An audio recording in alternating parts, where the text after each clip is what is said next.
Le Sénégal se dote d'un pôle judiciaire financier, une nouvelle juridiction spécialisée dans la répression des délits économiques ou financiers qui est venue à son heure selon la société civile. Contrairement à la CREI, le pôle judiciaire financier présente plus de garanties de procès juste et équitable.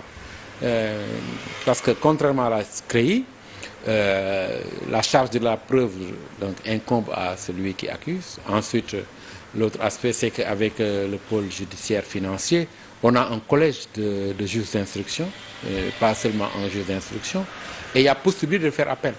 Après l'installation de cette nouvelle institution, la reddition des comptes annoncée déjà depuis le 4 septembre par le Premier ministre pourrait démarrer dans les prochains jours, voire semaines. Toutefois, la société civile se dit inquiète.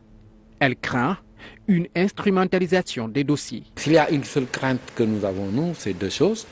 Que du fait que le patron des procureurs généraux, c'est le procureur, pose un problème d'indépendance de ce parquet. Ensuite, éviter d'instrumentaliser ces dossiers. L'ONG 3D dénonce également l'interdiction de sortie du territoire national de certains responsables de l'ancien régime. Pour interdire quelqu'un de sortir du territoire, il faut le lui notifier. Pour deux raisons. Il faut le lui notifier pour qu'il ne se déplace pas inutilement jusqu'à l'aéroport pour se voir notifier verbalement qu'il ne peut pas sortir. La deuxième raison qu'il faut lui notifier, c'est parce que ça lui permet d'avoir un élément matériel pour pouvoir faire un recours au niveau d'un tribunal administratif. Le pôle judiciaire financier remplace la Cour de répression de l'enrichissement illicite créée en 1981 sous Abdou Diouf et supprimée l'année dernière.